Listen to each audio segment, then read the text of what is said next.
Those who have joined new, I will send that how to chant. There is a website. You all can go through it and you can learn chanting from it. Any queries you can send me the message. Especially the children from newly joined, Akshita, Roshan, Sharav, all of them, they can try to message me so that I can reply you. Okay. Today we have a wonderful class. We have a lot of stories. So why not we start the prayers? Ishita, Divyanshi, Narayani, please chant our prayers before the class. Om Vakratunda Mahakaya Suryakoti Tavaprabha Gurame Deva Sarvakaryeshu Sarvada Sankikam Bhuvanam Yasya Vachikam Sarvavagnayam Hariom Chantata Namaha Satvikam Divam Guru Brahma Guru Vishnu Guru Devo Maheshwaraha Guru Sakshat Parabrahma Tasmai Shri Gurave Namaha Saraswati Namastuvyam Varade Kamarupini Vidyam Vakrituchyami Bhavatu me Yada Sahana Bhavatu Sahana Punatu Sahaviyam Tejasvinavadhinastu Ma Vidvishavarai Om Shanti Shanti Shanti Shanti Hariom Om Sadgurubhyo Namaha Hari Om.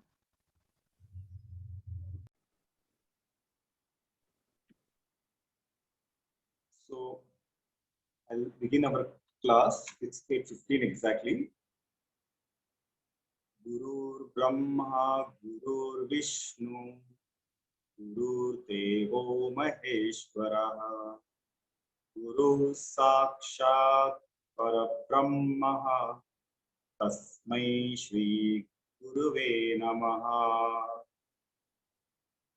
We had a wonderful evening with Swami Paramarthananda ji on the 2nd of May, and we had requested some kids to come, but unfortunately they could not. Next year again he will be there in Bangalore. Please try to come the next year at least. Swamiji likes kids because he says very few kids join Bhagavad Gita classes so early. Very few kids, means very few people join, and in that very few kids are interested in Bhagavad Gita. So he will definitely love to see all of you at least in the next year. Okay. With that, we will start our class Nirvana Shatakam. Nirvana Shatakam, we have seen all the 5, now 6 Shatakam. And the last Shatakam today, Vishwesh will be explaining us the 6th verse with the example. Yes, sir. Can you hear me, sir? Yes, go ahead.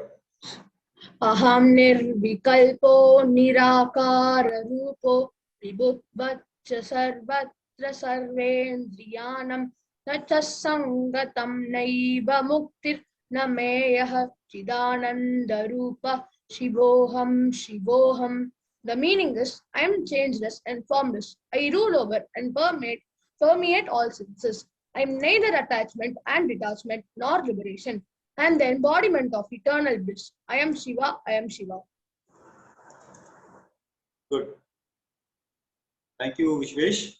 And Vishwesh, today you have one more story and your way of presenting for Bhakti.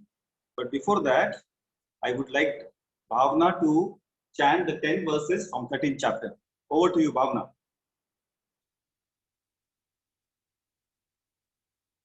Yes, sir. Hariom, Shri Sadgurubhyo Namaha. I'm going to be chanting the 13th chapter from 1 to 10 verses.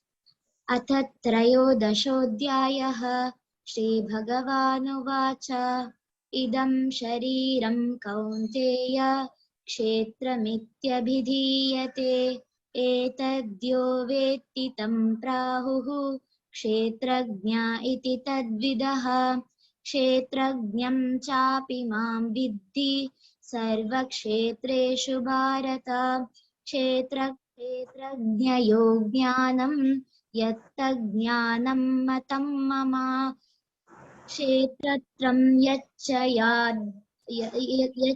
याद्रक्चा यद्विकारी यतश्च यत् स च यो यत्प्रभावश्च तत्समासेन मे शृणु ऋषिर्भिः बहुधा गीतं छन्दोभिर्विविधैः पृथक् ब्रह्मसूत्रपदैश्चैव हेतुर्मद्भिर्विनिश्चितैः महाभूतान्यहङ्कारो बुद्धिरव्यक्तमेव च इन्द्रियाणि दशैकं च पञ्चचेन्द्रियगोचराः इच्छा द्वेषः सुखं दुःखं सङ्घातश्चेतना धृति एतत् क्षेत्रं समासेन सविकारमदाहृतम् अमानित्वमदम्भित्वम् ahimsa. Sir, just a minute, sir. Carry on, no problem.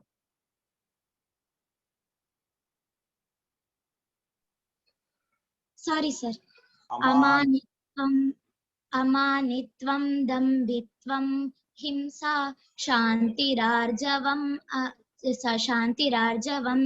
आचार्योपासनं शौचं स्थैर्यमात्मविनिग्रह इन्द्रियार्थेषु वैराग्यम् अनहङ्कार एव च जन्म मृत्युजरा व्याधि दुःखदोषानुदर्शनम् असक्तिरनभिष्वङ्गः पुत्रदारग्रहादिषु नित्यं च समचित्तत्वम् अष्टानिष्टोपपत्तिषु मयि चानन्ययोगेन भक्तिरव्यभिचारिणी विविक्तदेशसेवित्वम् अरतिर्जनसंसदि.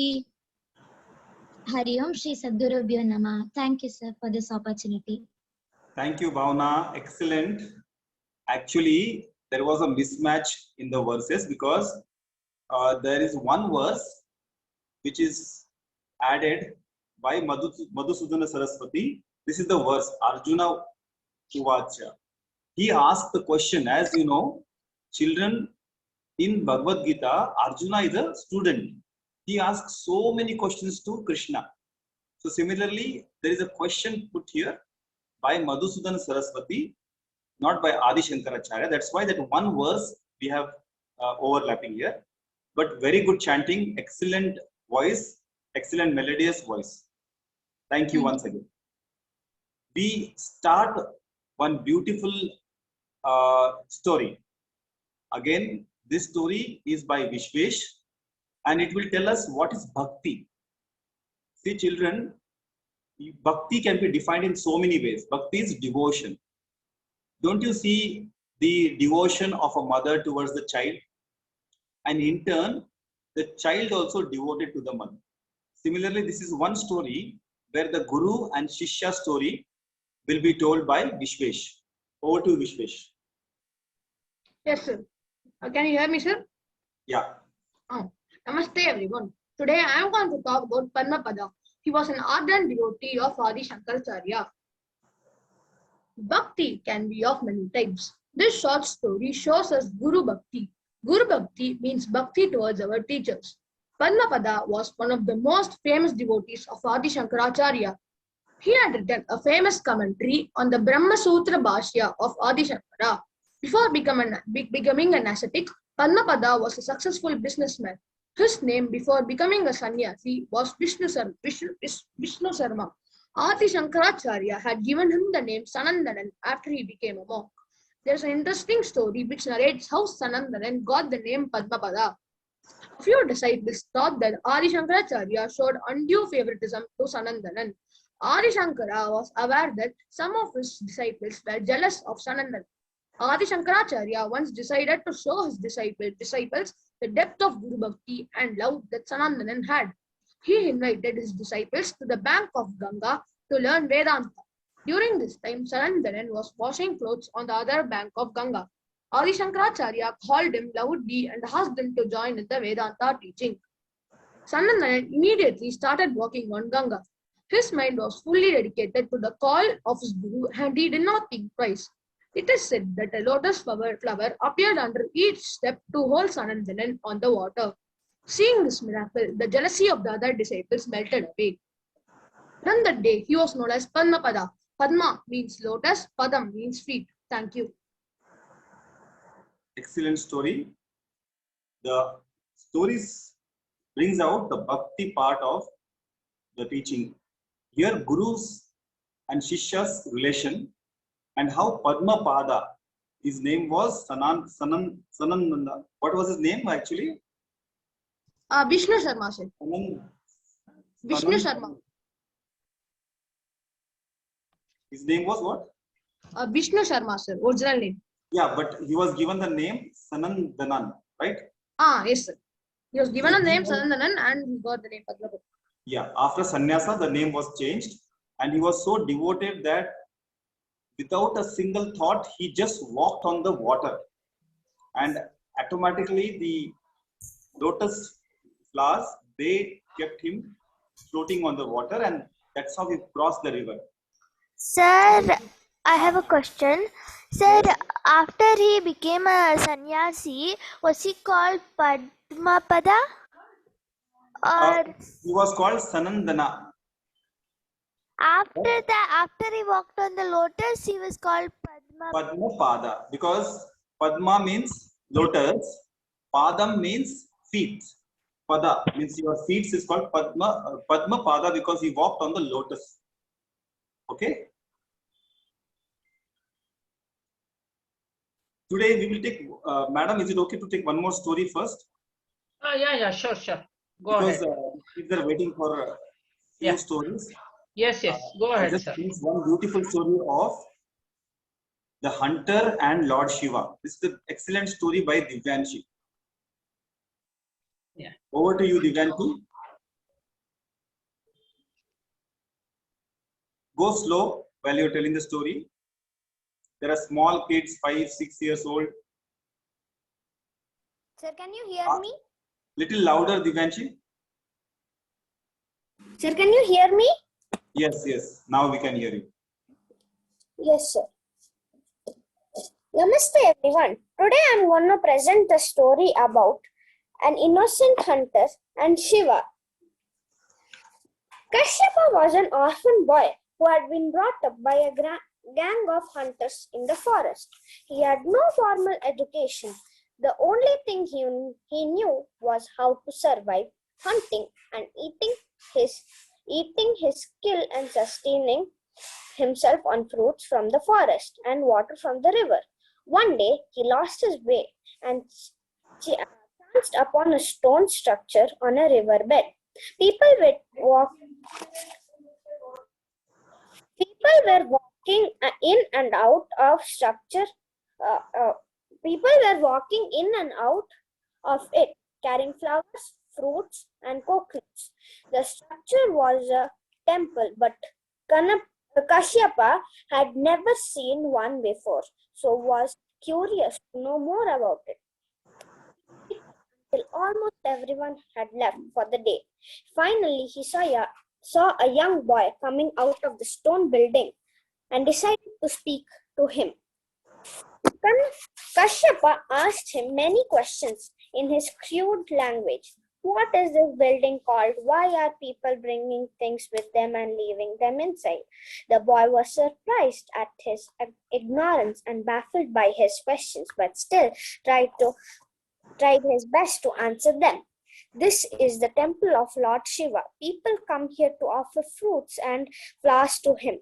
They ask Shiva for whatever they desire, and Shiva listened to all of their prayers. Kashyapa immediately wanted to visit the temple. The boy showed him the way inside and told him about the Shivlinga. Kashyapa asked the boy innocently, "This Shivalinga, does it give us whatever we ask for?"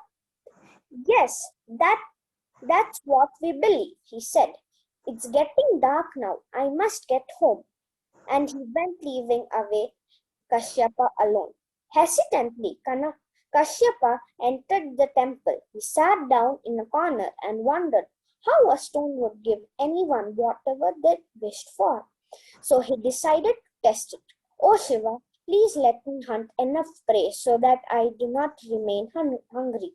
I don't have any fruits or flowers to offer you, but if you give me the prey, I will share it with you. I promise I will not cheat you, he declared. The next morning, Kashyapa went hunting. He searched for prey all day, but did not find any. Hungry and frustrated, by late afternoon, he was sure that the boy of the temple had lied to him. Still, he continued the hunt. Just as evening fell, he spotted two rabbits coming out of their burrows and killed them. Since he had promised the Lord that he would share his prey, he went to the temple with one of the dead rabbits. It was late and the temple was deserted. Kanappa entered and said out loud, "Please come and take your share, my lord. This is for you." He sat and waited till it was dark, but the lord did not appear. Kashyapa began feeling hungry and sleepy and decided to leave the rabbit in the temple. He entreated Shiva to take the promised share once more before heading home. When people came to the temple next morning, they found the dead rabbit in front of the Shivlinga. The devotees were very upset. Who has brought these here? How dare they desecrate our temple? The dead rabbit was thrown out. The next day, Kashyapa went to hunt for his meal again. But this time he had no luck. He thought, I should go to the temple tonight and ask Shiva how he enjoyed his rabbit meal. To his surprise, there were hordes of people at the temple that night. It was night of Shivratri, but how was an orphan hunter boy to know that? Kashyapa looked around and noticed the young boy he had spoken to praying to Shiva inside the temple. Since he was not used to being around so many people, he decided to wait and climbed a bale tree nearby. It was a long wait and have nothing better to do. He started plucking the leaves of the tree and throwing them to the ground. Unknown to him, there was a small Shivlinga under the tree which had not been worshipped for a long time. The bale leaves fell on this Shivlinga. Meanwhile, Shivratri festive inside the temple continued. People sang bhajans and worshipped the Lord with flowers and fruits. Kashyapa was enchanted by the bhajan and slowly started singing along and chanting the Panchakshari mantra. The night turned into early morning and the devotees departed from the temple. Kashyapa climbed down from the tree and entered the inner place. He saw that Shiva's eyes on the Shivlinga had red marks on them.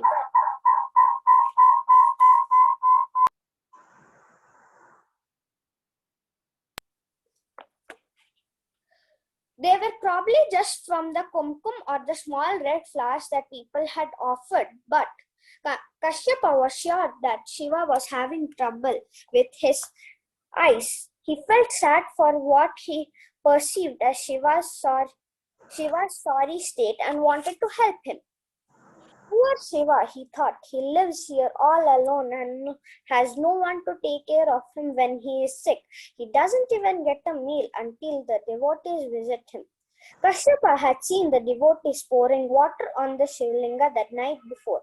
The Lord must be feeling very cold. Perhaps he's shivering, he thought.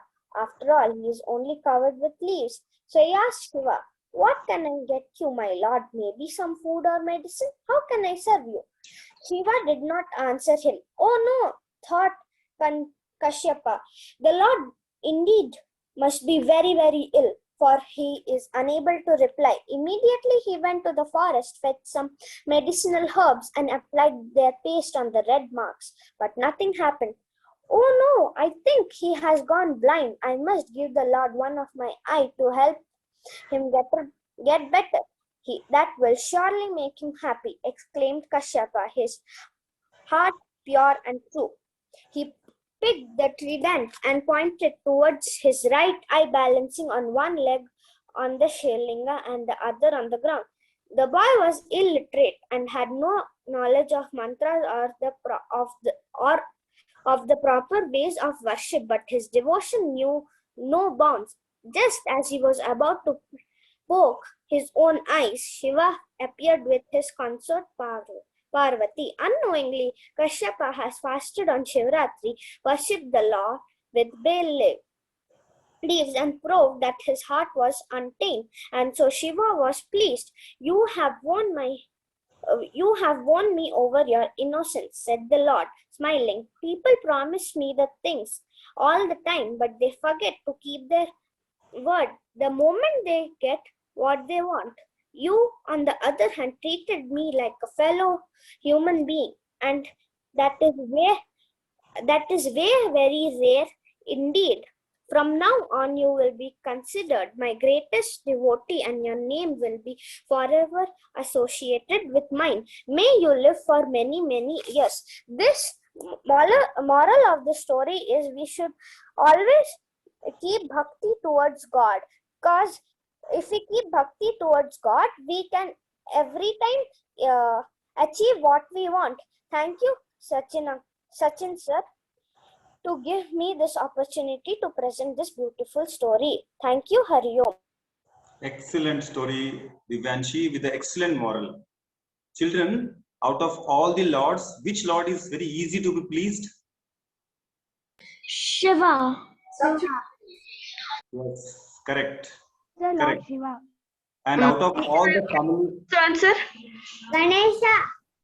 Sir, all the gods are equal to please. There's no one who's super hard to please or super easy to please. Everyone is equal. Like, say, we all have to do prayers and all of our offerings to Shiva. But take Kashyapa, for example. He didn't treat him like how we treat gods, like that. But he treated him like a fellow human being friend.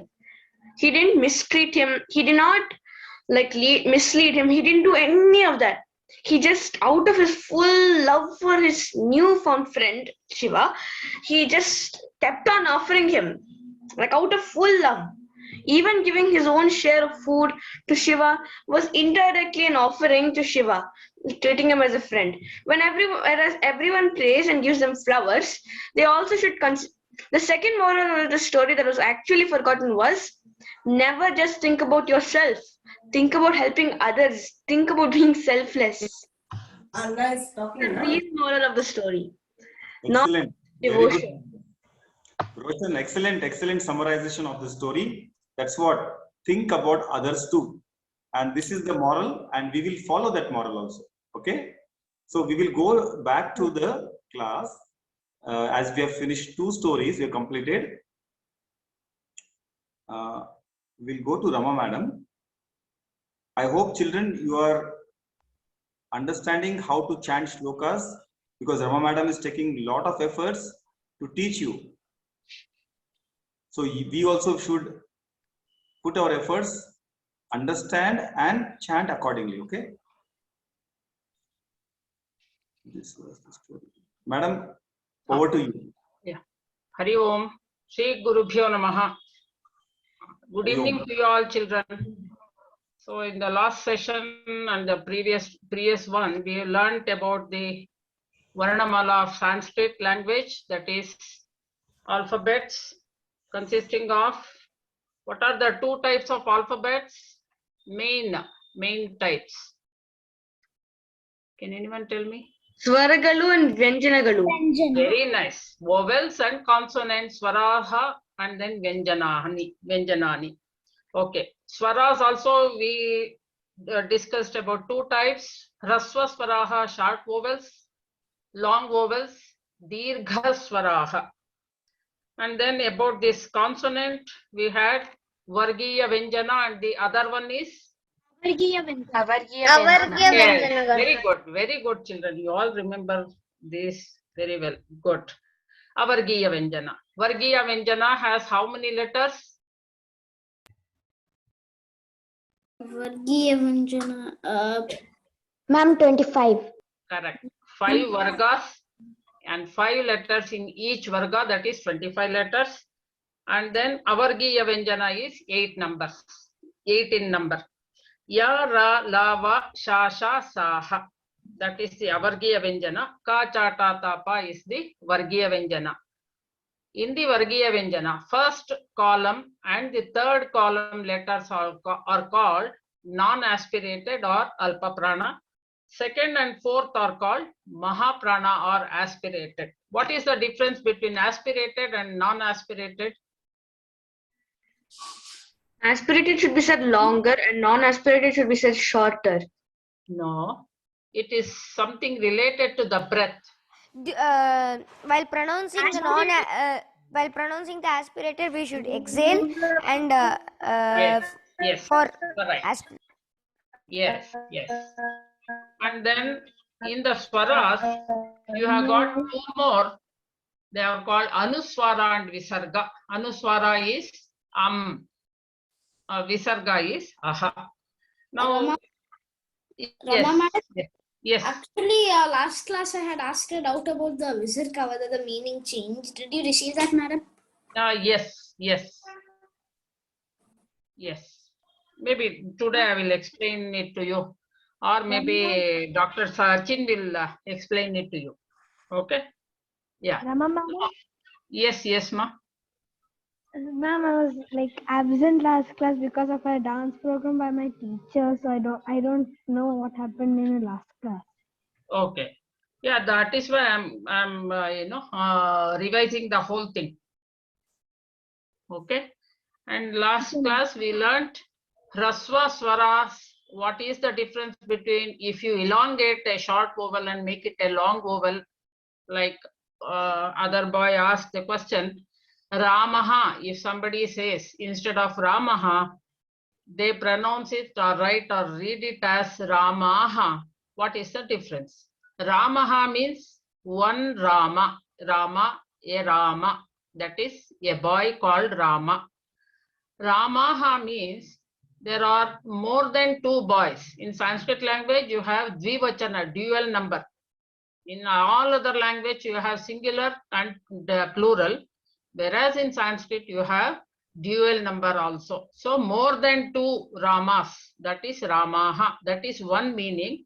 And according to context, you have to take the meaning. The other meaning is Ramaha means Rama is a lady who is entertaining or enchanting lady.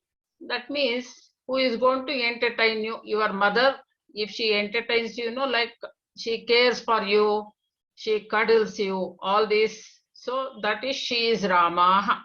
Ramaha means Bahuvachana, that is plural form of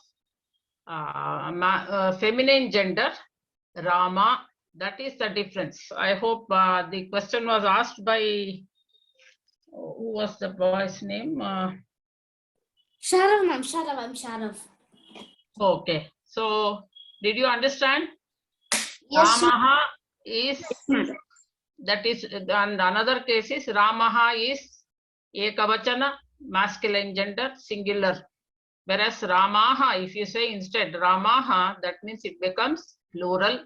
Again, it is Pullinga. And it can also be Strilinga, as I said. Okay. Today we will discuss about Visarga.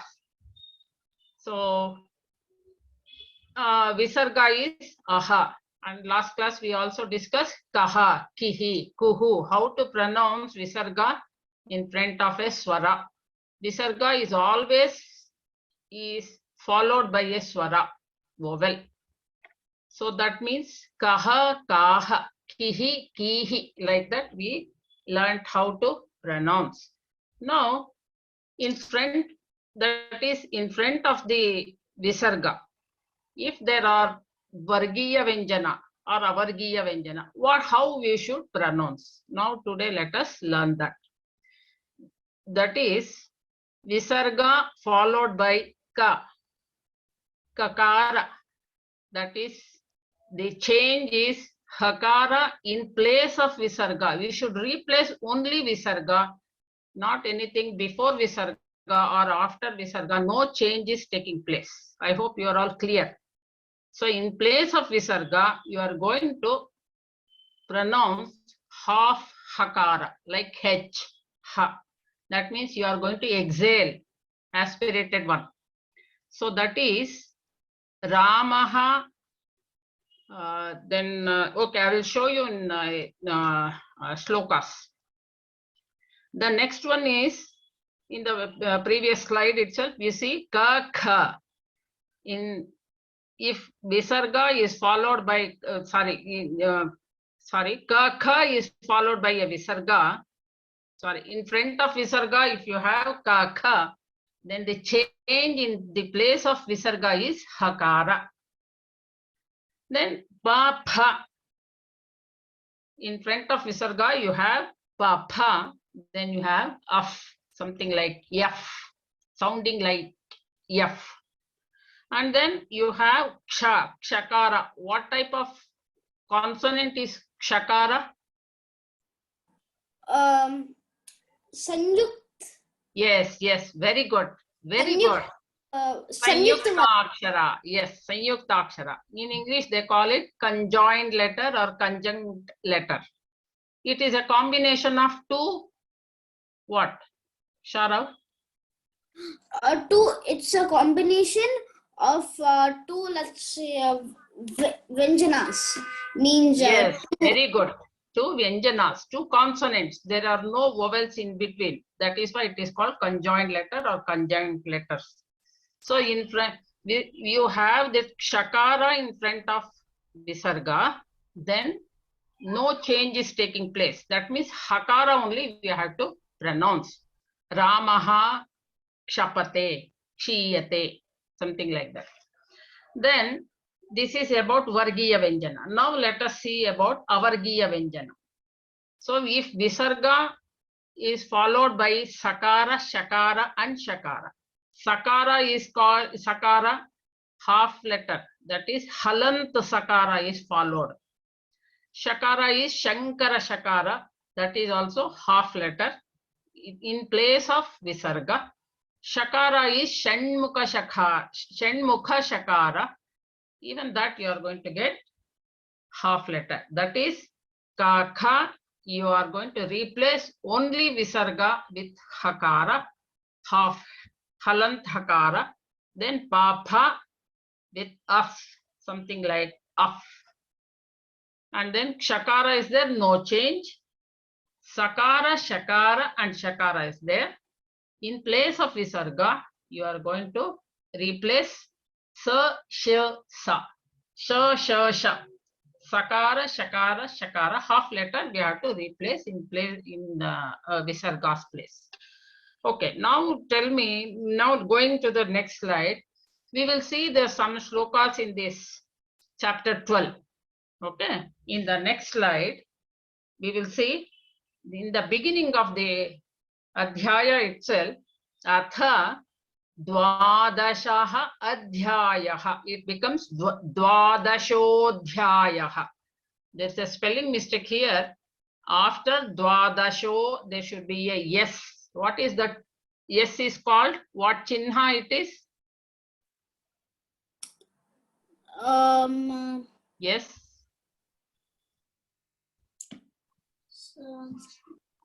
Yeah, it is having 4 letters. The last 2 letters is avagraha. Sorry, I only told the answer. It's okay.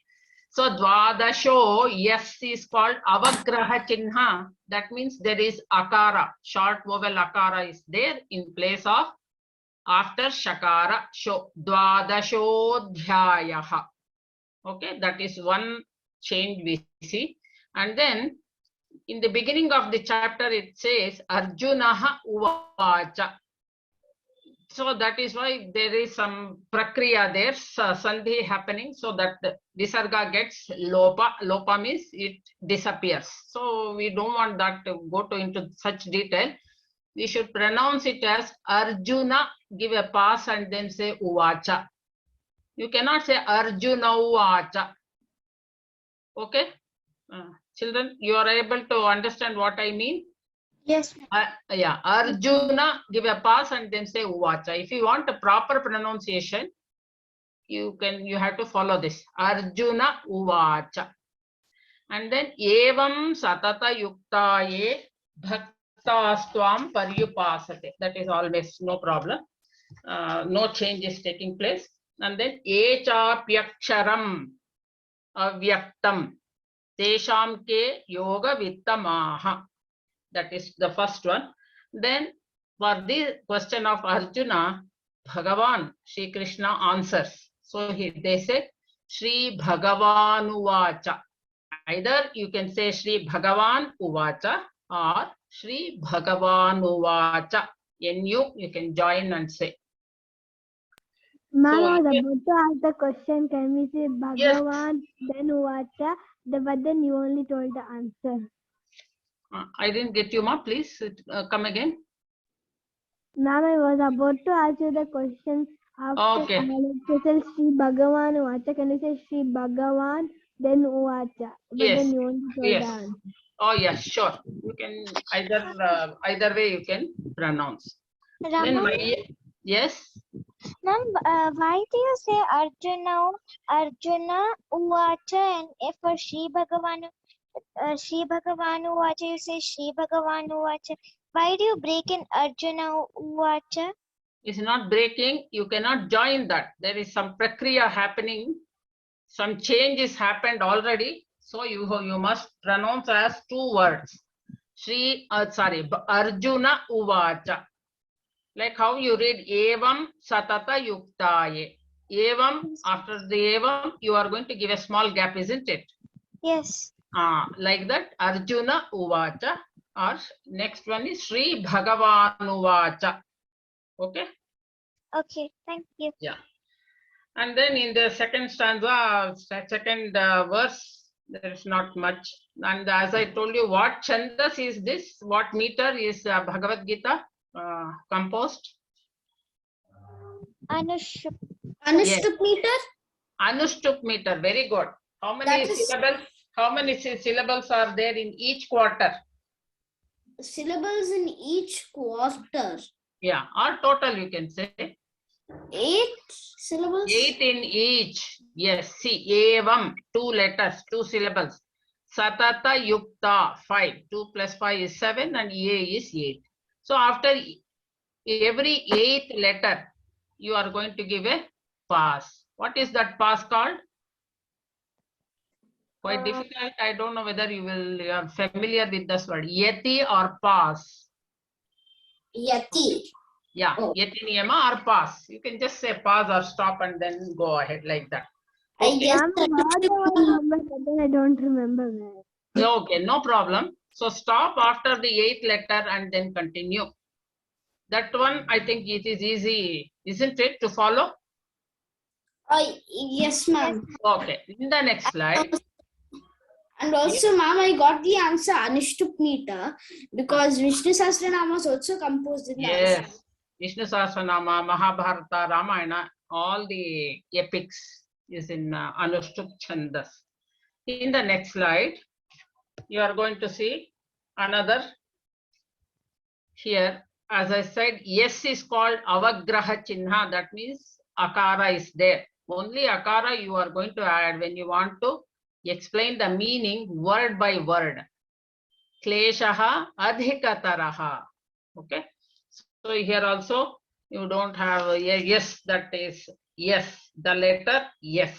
That is one thing you see. That is shloka number 5. Shlok Kleshodhikatarastesham. See, after the 8th letter, that half letter makara is not considered as a syllable. Halant makara is not considered as a syllable. So, Kleshodhikatarastesha, that is 8. If you add akara in place of avagraha chinna, yes, it becomes 9 letters and you cannot say it is Anushtup means 8 should be there. Therefore, they have put that avagraha chinha. That is yes. Okay, that means kleshodhikatarastesham. You had to break and then avyakta sakta chetasam. That is 8 the second half.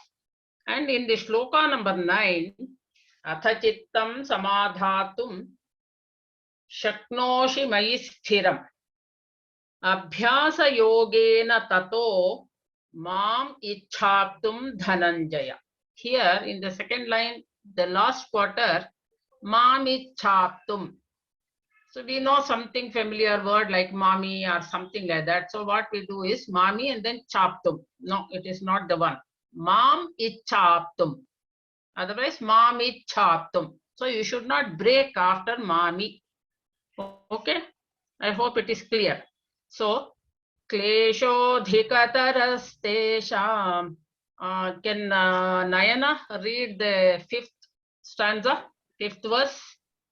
You have the book with you? No, ma'am, we couldn't get that. Okay. And who can read? Ma'am, me Narayan. Okay, yes. Go ahead, Ma. 5 and 9, both of them, you chant.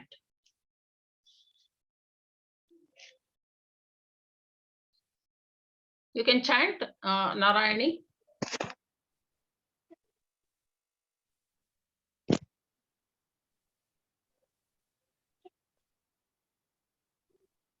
Ma'am, can Roshan chant? Oh, yes, sure, sure. Anyone. Okay, ma'am. क्लेशोऽधिकतरस्तेषम् अव्यक्ता सत्कते चेशतम् No, look. Avyakta sakta chetasam. अव्यक्ता साक्त चेशताम्. No, see here. Avyakta sakta chetasam. Okay? Okay. अव्यक्ता सक्त चेशताम्. Chetasam. Avyakta hi gatir dukkha. अव्यक्ता हि गतिर्दुःखम् देहवद्भिर् अवाप्यते. Correct. Okay. Then in the next slide, you will see the verses 11 and 13. 11 and 13 in the next slide. Here, Shaktosi, you are seeing yes. That means Akara is there. Athai tadapya Shaktosi. You cannot drag C like that, okay? Athai tadapya Shaktosi. Kartum madhyogam sarva karma phalatyagam tatah kuru yatatmavan. So now you are able to pause at after the 8th letter and chant. I think it is easy for you all. You are all able to follow this? Yes, ma'am. Vishwesh, can you chant the 13th stanza? And Narayani can chant the next stanza in the next slide. You can Yes, ma'am. Adveshta that you chant. 13. Yes, ma'am. Adveshta sarvabhutanam maitra karuna evacha nirmamo nirahankaraha samadukasukakshami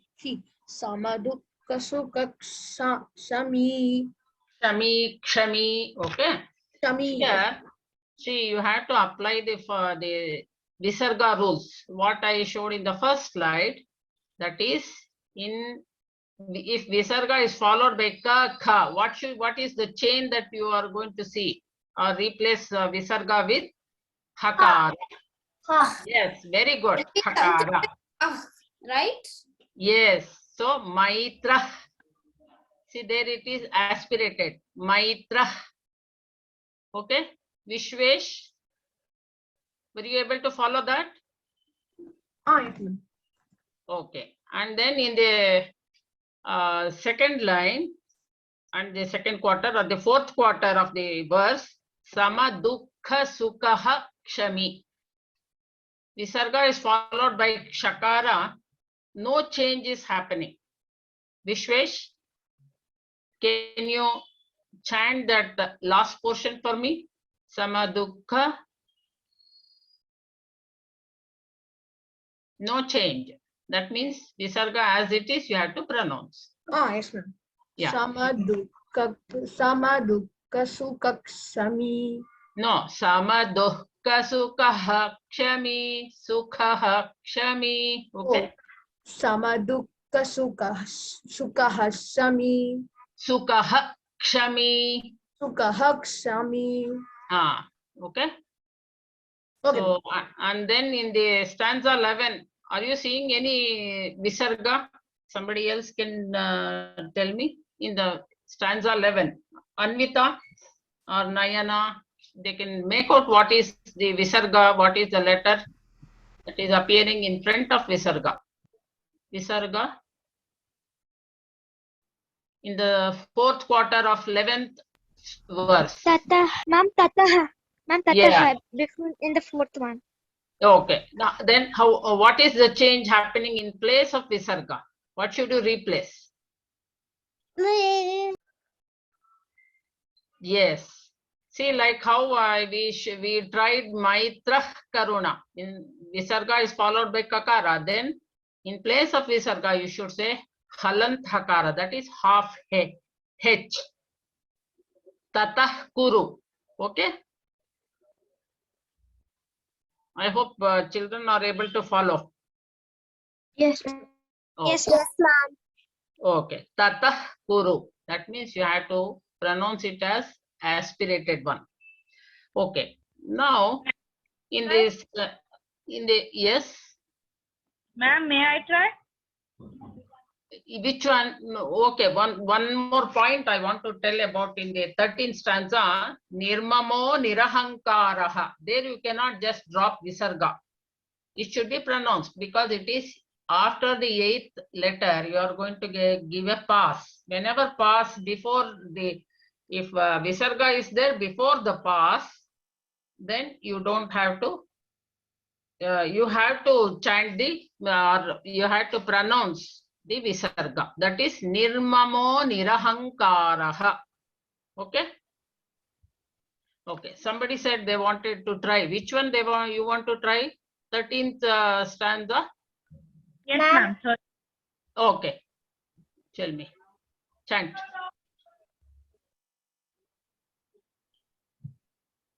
You want to try? Yes. Okay. Go ahead. Yes, ma'am. Adhaveshta sarva bhuta. So, okay, you have to get somebody's help to get the wordings properly. Adveshta sarva bhutanam. Who else can chant? Divyanshi? Ma'am, Shivam. Ma'am, can I? Okay. This is Divyanshi. Ma'am, Okay. Ma'am, me, Vishnu. Vishnu, I will give you next chance. Okay. Divyanshi, can you chant this 13th stanza? Yes, 13th ma'am. verse? Yeah. Adveshta sarvabhutanam nirmamo nirahankaraha sama maitraha karuna evacha samadukha sukha kshami. Sukaha kshami. Sukha shami. See, first of all, Adveshta Sarva Bhutanam. You cannot make it short. Bhutanam Maitra Karuna Evacha. That is a continuity of the first line. Okay?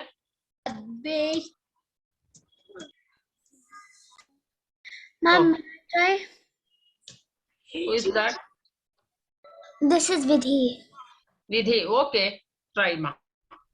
Adveshta sarvabhutanam maitraha karuna eva cha nirmamo nirahankaraha samadukha sukha kshami.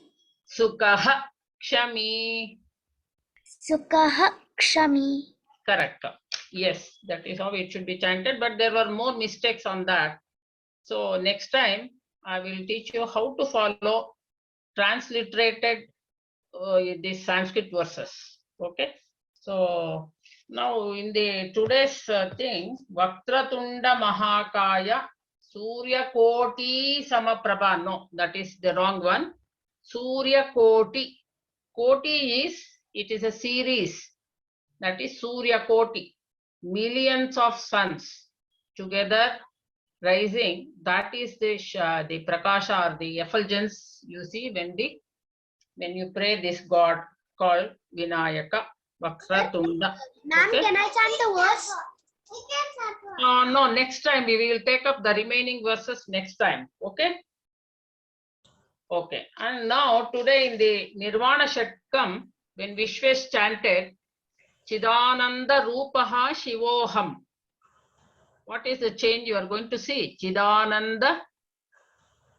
Chidananda Rupaha. No, well, now according to our Visarga rules, you know, Chidananda Rupaha. Rupa Shivoham. Chidananda Rupa, that is eight, if that is 8, let me see, if that is 8, what is it, syllables, then it must be, should not be pronounced. Yes, aha should be pronounced. If it is on the, Visarga is on the 8th letter, we must pronounce. But this Nirvana Shatkam is in a different meter. Okay.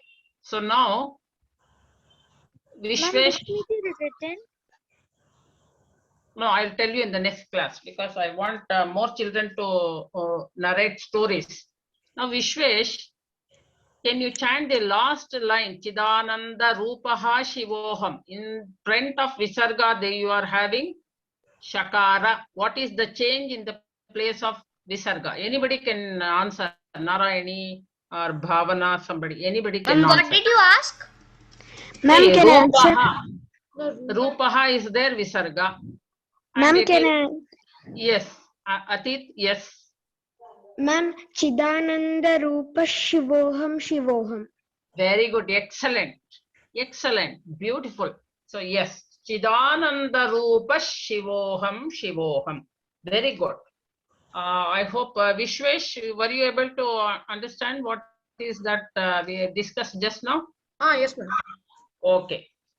Then, we heard 2 stories about Guru Bhakti, and the second one was about the Shiva. That means he can be pleased very easily. What is the name of Shiva that says or that means that Shiva is easily pleasable? Or he can Bholenath. No, not that. Ashutosh. Yeah, very good. Who told that? Ashutosh. Who said Ashutosh? I said Raghav. What is your name? Vidhi, is it? Ma'am, Raghav. Raghav. Oh, very nice. Very nice. Good. Yes. Ashutosh. Ashutosh means one who can be pleased very easily. That is one thing. And then Padma Pada, you should say, not Padma Pada. Pada is, is a word, or it can be the foot. But it is something related to the foot. That is why it is called Pada. Padma Pada. Okay. Okay. And we should say Padma Pada. Yes, Padma Pada you must say, not Padma Pada. Okay. Okay. I think we can stop, sir. We'll continue in the next session because I want other children listen to other children's stories, what they want to prepare, what they have prepared. Thank you so much. Thank you, all children. Thank you so much. Children, this is how we will be practicing our previous classes. I will send the recordings too. But let us go to today's chapter. That is. Okay, thank you so much, Anvit. Thank you. We know we are in 12th chapter, that is 20 verses only. Dhanyavadagalu, Rama ma'am. Okay, we will continue in the next session. Hariom. Hariom. So we are in 12th chapter. Okay. Shall I continue? Yeah. The first part of it deals with the bhakti and second part, the benefit of bhakti yoga. And it is the important way to achieve mukti. That is what we are going to learn. We have learned about Prathama Shatkam, 1st to 6th chapter, Madhyama Shatkam, 6, 7 to 12 chapter, and Charama Shatkam. That is 13 to 18 chapter, total 18 chapters in Bhagavad Gita. We have seen first verse, which is the Arjuna's question. Which marga or which way is faster way or a better way? Is it the yogis who practice Saguna Bhakti or yogis who practice Nirguna Bhakti? And Nirguna Bhakti is formless Bhakti, we have seen. Second verse, we had seen that Lord says, the answer is Saguna Bhaktas are indeed great.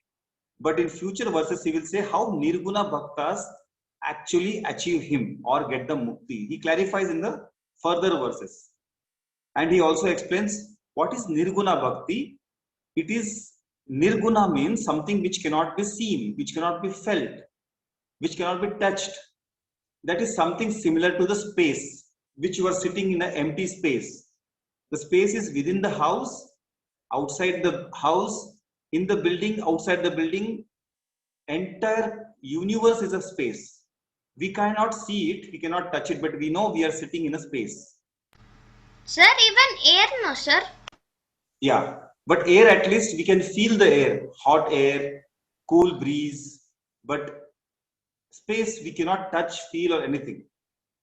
Sir? And yeah.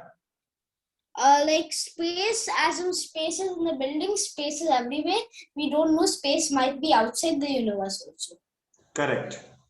And Aditi explained the fourth verse about Sannimyam Indriyaha and Samabuddhaya.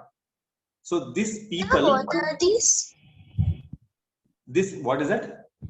So what are these? Samabuddhaya and Sanniyamindri. Sanniyam means you have restraints. You do not, your senses are restrained. You will not be attracted to different things at the same time.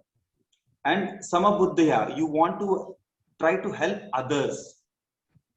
Sarva Bhutta Hita. All this was told in the fourth verse. And these people, Prapnuvanti Mam. Mam means whom? Krishna. So these people who are controlled senses, controlled action, and those who help others will Prapnuvanti Mam. He will be benefited. Just like we saw the story today of the hunter who was always trying to help. Even Bhagwan he was trying to help. Today, Bhavna will tell the story the next time. We will go to today's verse by Narayani.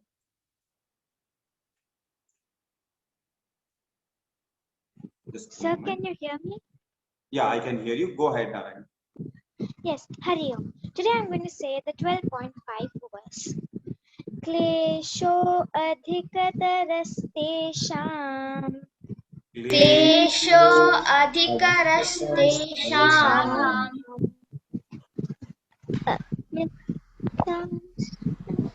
Chetasam.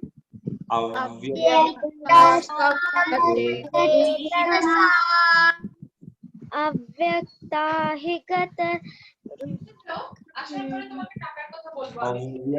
Avyaktahigatir dukkham.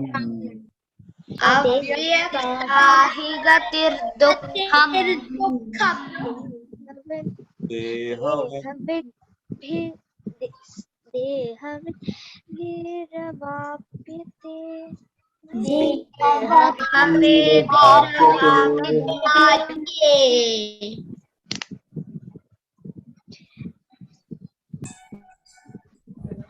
Adhikataraha. Difficulties are more, tesham, for those devotees, avyakta sakta chetasam, whose minds are committed to the pursuit of the unmanifest Brahman. For gati avyakta, the goal of unmanifest Brahman, avyapet dukkham, is attained with difficulty, deha vidbhi, by the people of bodily attachment. Difficulties are more. for those people whose minds are committed to the pursuit of the unmanifest Brahman. For the goal of unmanifest Brahman is attained with difficulty by the bodily attachment. So in this verse, Krishna openly admits that Nirguna Dhyanam is extremely difficult, which indirectly means Jnana Yoga is extremely difficult, because Nirguna Dhyanam is a part of Jnana Yoga only. Jnana Yoga consists of 3 disciplines: Sarvanam, Mananam, and Nididhyasanam. And Nididhyasanam is also called Nirguna Brahman. And what is the common obstacle for all the people, for the majority? Krishna says the common obstacle is Deha Abhinaha. The biggest and commonest obstacle to Vedanta is strong attachment into one's own physical body, which makes the mind grossest mind, because we are identified with our grossest personality. To remember yesterday's class, grossest and Anmaya Kosha Abhinaha, he does not have even time to think of improving the mind, because where is the time of thinking of improving the mind when I'm all the time busy in improving the body? I would like to give an example for this verse. This, as Hanumana, we know, is a very great devotee of Rama. And there's even a story where Hanumana opens his chest and shows that Rama is inside him. He is not attached to his bodily attachment, but he has freed his mind from his body, and he is only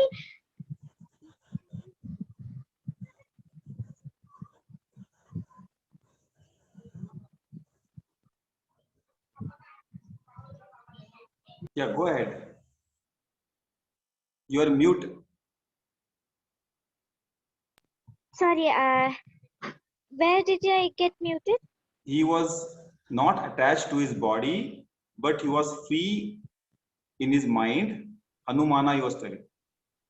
Okay, thank you, sir. He was free from his bodily attachments, and he was only he devoted his whole life for Rama. Even in all the pictures, in every picture of Rama, we see Hanumana. And same with Ganesha. Every picture of Ganesha, we see Moshaka. So that's how we should not be bodily attached to our bodies, and we should be free from bodily attachment and focus on the goal of the unmanifest Brahman. Thank you, Hariom. Excellent, Narayani. With that, I think today is 9:15. But what I want now on is each one of you try to understand these few words. What is Nirguna Brahman? We had seen in the last class that Lord himself is confessing those who want to understand Nirguna is very difficult, because this doll, if you remove the hands, slowly you remove the legs, the body, and this is Nirguna. Very difficult to play with a toy which is not seen, felt, touched. Same way, children, start with a God which is able to please you, like Ganesha, Rama, Hanumana. Start with something which is seen to you. Then slowly climb the Nirguna path. So, as Narayani also explained, Jnana Yoga is Nididhyasanama. Means, after you understand first, Shravanam means you have to hear. And for hearing the class, you have to have the efforts to come to the class. Be there 5 minutes early, do meditation, and then go ahead. So, second step is Upasana Yoga Mananam. Whatever you studied, revise on it. Whatever man said today about Shloka, revise on it. And then only Nididhyasanam. All that will be in the mind. Whenever required, you can bring it for use. Jnana Yoga. So these 3 steps are there. Slowly we will learn. slowly and surely we will learn. We will end the class today. It's 9:15. I don't want to keep you waiting. Those who are interested in question answers, please stay back. Those who are having some work or something to do, quietly leave the class. We'll meet in the next class. Can someone chant this for me? Sir, may I? Sir, may I? Sir, may I? Sir, may I? Can I? Just Sir, a minute. Can I? can Roshan? Sir, can I? May I? Roshan, new to our class, you can chant. Okay, sir. Roshan, go ahead. Okay. Om Purnamada Purnamada Purnam Purnat Purnamudachyate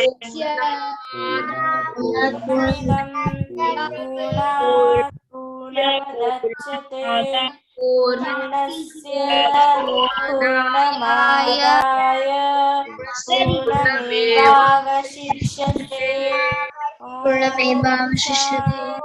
Om Shanti Shanti Shanti Om Shanti Shanti Shanti Hari Om Satgurubhyo Namaha Hari Give me this opportunity to speak in this class, and I have one doubt. Yes, go ahead. Sir, it's just related to this. Sir, what would be better? Like, say, for example, everyone speaks about attaining moksha, meaning like you're going to heaven and staying. But my father had told me that there's no coming back from moksha. But now my question is, what would be better? Like, eternal rebirth in samsara or full-time living in moksha? What do you think is better, like would be a good choice in life?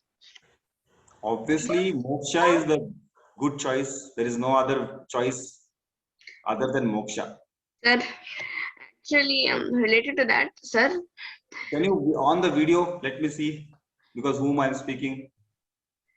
Sir, Yeah. sir. Yeah. For me, well, my father had told me that moksha, if you attain moksha, you can never come back down to earth. Like, say, you will be there only. But is there a way like to come from moksha? Wait, sir, one question. Can you still attain rebirth even if you attain moksha in one birth? So there are two different things you are speaking. Rebirth is something for the jiva, means those Like, who are ignorant. For who? Those who don't know the real knowledge, the truth. So once you know the real knowledge, truth, then you don't get any times birth. That is moksha. Moksha is freedom. Like a bird in a cage, he once left. Do you think the bird comes back into the cage? No. Does any bird who doesn't want to be in the cage, once left, he never comes back in the cage? So this are two things. One is birth, death, and rebirth. The cycle of samsara, the whole study is for getting away from this samsara. So it is very confusing to understand why someone who is free will come back to this cage. One more question, sir. Sir, well, if you consider samsara, well, sir, well, samsara is there any way samsara can also be, like, does it have its advantages? Because everything has its pros and cons, advantages and disadvantages. Take, for example, a laptop. Advantages, so many. Google search, meetings with people, listen to music. That's all the advantages. Only one big disadvantage is eye problems. But just like that, what is the advantages and disadvantages of samsara? So samsara is something which advantages definitely there. In going through samsara only, you can wash out your papa, punyas, and all the things from the even purna janmas. When we are living in this life, there are so many previous lives we have taken. And by mistakenly, knowingly, unknowingly, we created some kind of papa and some kind of punya. Due to the good karmas, we take a birth in a good like a human birth is because you have done a lot of good karmas. That's why you got human birth. But if you have done a lot of papa, you will go to the different loka. This is Bhuloka. There is down Patala, Vitala, Tala, Rasatala, all down lokas. There is all snakes, lizards. Means I'm talking about very small insects which can be crushed in one go by a human or an animal. So that type of living is not good living. So the advantage is we can wash out our punyas and papas and we can get mukta.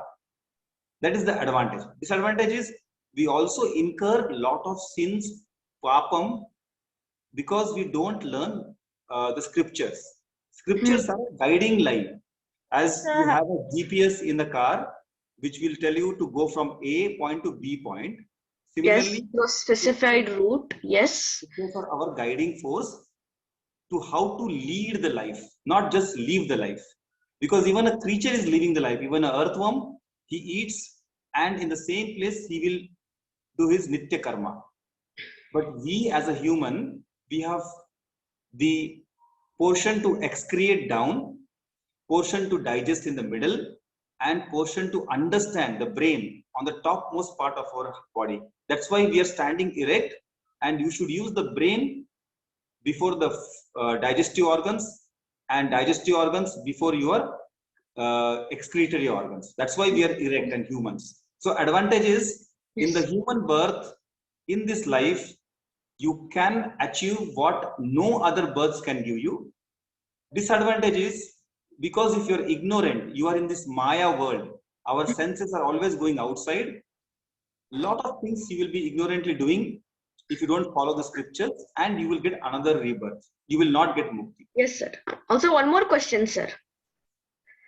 Sir, say if we attain all the knowledge in this world or universe, is it possible to create something that isn't real? Something like, say, we can create our own superheroes or something like that. Well, because that has been kind of my idea since a long time in my mind. But you're right. You're right. See, when iPhone or when the first computers were created, it was created by human being only, isn't it? Yes, it was a revolutionary achievement in the world of science and technology. Correct. And engineering. So, like that, an aeroplane was created, a wheel was invented. So, this is out of, if you read, if you do all this, if you have a supercomputer, in future, nowadays the computer is limited. The RAM, gigabyte is all limited. That's true. In future, it can be something like you just have to have a chip in your brain. Microchips and nanotech. Okay, so after all this also, there will be a limitation. If someone I told in 25 years back that there will be a some device in which you can do Excel, PowerPoint, everything you can do, you can calculate very fast, you can call someone. Sir, related to that, I have some news. They will feel what? Sir, I have some news related to what you just said right now, that like people will be able to connect with each other. There is one thing that has been invented in Dubai. Correct. So the what thing that was invented was the metaverse. Yeah. So that is the advantage of being the human birth. But finally, we are limited. We are limited to our 5 senses, because all what you do is to the 5 senses. You can see, smell, touch, hear, and speak. That's what it's all about. But what if you go through the scriptural studies, you know, some rishis could travel, like Narayana could travel, Narada Muni can travel from one part of universe to other part of the universe. You mean like light speed travel and time and quantum manipulation with time travel? So can you imagine what we are going now? He can go to he can go to multiverse, so he can go to any kind of universe. So what Roshan is trying to say, can we do something like that? Yes, but with lot of, see, science is nothing but rediscovering our scriptures. Science. Wait, so everything that was said in science, like say everything, even leading to physics and quantum science, all of this has been written in the Vedas, Puranas, Upanishads, etc. Everything else that has been written by our ancestors. Yeah. So the whole idea is to get the science or scriptural studies not to only for my benefit. Sarva Bhutanam. That's what in the last verse, last to last verse was told. Help others. So science should not be used. Science, if you use for only your benefit, it will be a curse. If you use for entire Jagat, for that benefit, become a blessing. It will be a blessing. So, and the best blessing for everyone is to use the Jnana Yoga part for getting mukti. Okay? Okay, sir. Sir, related. Nayana, you are having some question? Not, I want to just tell that you said that like science is rediscovering what was written in our Puranas. My father, like, we have normal discussions while eating anything, like eating lunch or dinner. So he told me that Rishi Agastya had created the first battery before we even knew what was a battery in ancient times in a pot, and then made it exactly like 1,000 years after he made it, it would be created again. Exactly. See, sun, the energy of sun, you can't even think about getting that type of energy. We have created nuclear bomb, atom bombs, whatever it is in physics, quantum physics. But sun, if you can take 1 lakh of that part of sun also, we can't create. You understand? So God has created such a light so far away. We are creating small bulbs or tubes or even a nuclear reactor. So we are rediscovering. So same way, Rishi Munis could travel different universe. Now we have Zoom meeting. I can talk to you through long distance. So it was not a like different universe. Like Agastya got an idea of, like, it's believed that he got an idea by my father, but then I don't know what he meant by that. But then we might have traveled in the future, like as you said, and then No, thought there like is no traveling or anywhere for a person who is understood proper scriptures. Only sitting at one place also you can travel anywhere. Because now we are talking about your gross body, the sharira which you can see, but there is subtle body which no one can see, that can travel different universe. For that you have to really sit quietly in one place, do mananam, nididhyasanam.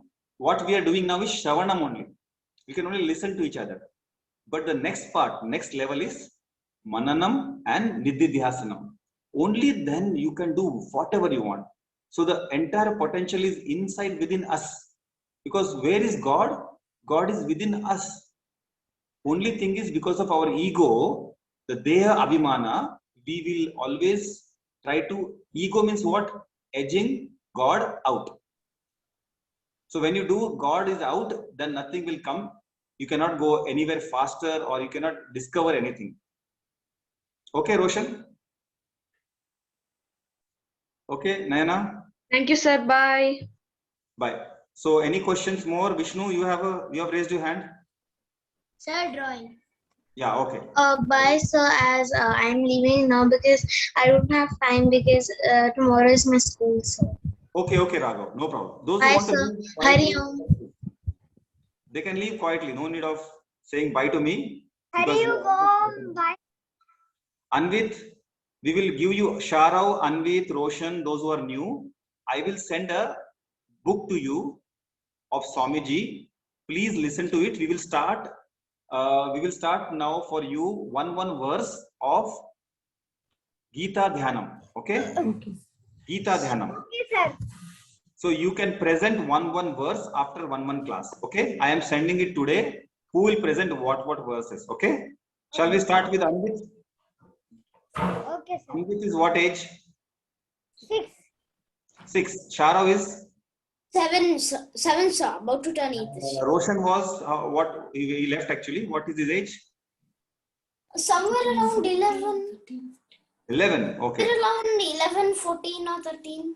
Akshita also is there, no? Akshita is in 7th.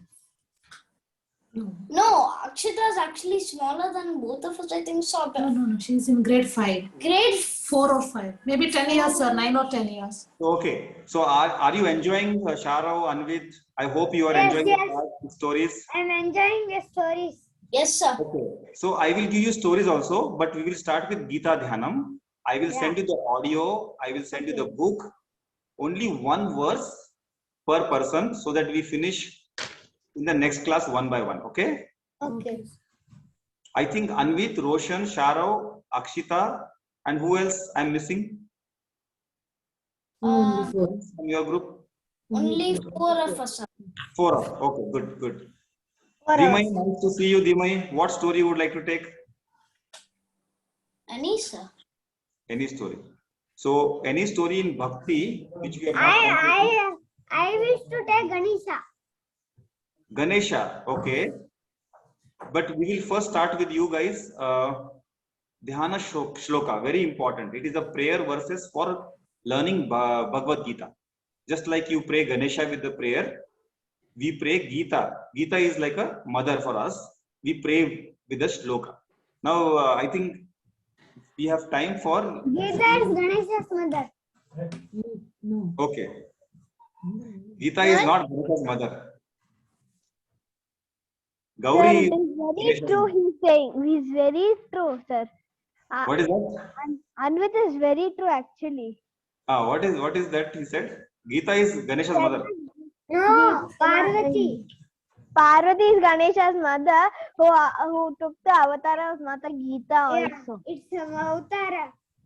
Correct, correct. And your question also was answered by Madam about the Parvati and Vishnu, how they are sister and brother, right?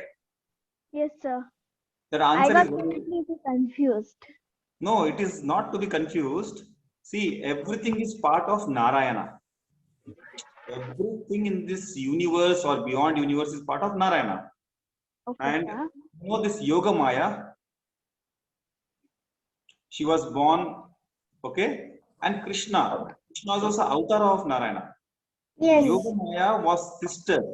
So that's why after leaving the place from Kamsa, Yoga Maya also took as Gauri. Gauri and So, like, there's a very interesting story about that which I wanted to tell in that, like, 12 avatar of Mata Jagat Janani. next class we will do that. Okay. So, like, there's this very interesting fact about, like, my fifth Devi which I have chosen. Very interesting. She is the Yoga Maya of Krishna as well. Correct, correct. She is the Yoga Maya of Krishna as well. Correct. So if you read like the one which I have written, like that is actually like very interesting for me. Like, it's very nice to learn about it, right? So next class you do it, and Vishnu, you show your drawings to us. Go ahead. Superman. so he's holding that thing from when you were talking to Advik and Sharav. Okay. So nice drawing. Tell something so that it will become larger. The drawing will be larger. You speak, Vishnu. What is it? It is lips. Oh, and what is in that lips? Teeth. Yeah. Okay, good, good. I don't know. My drawing ma'am showed today I did this. In Tuesday I did this. Okay, nice, nice. What about Anvit and Sharav and all others? What do you do? So I also do some drawing. Actually here. Okay. But the book is a bit somewhere. Actually made the 8 planets and Okay, nice to see you all. Can I get a story next class? Sir, can I get a story next class? We can just, which story you're going to give? Some Bhakti story kind. Yeah, some Bhakti story. Till tomorrow morning you tell me so I can include you, okay? Okay. So I like recently, since I had my science homework, I had made all the 8 planets and the sun. I know the like their Hindu names also. Okay, let's break today for food, and let's come back. I'm so glad you all are there till the end and asking questions, answering questions and doubts. Very nice to be with you all.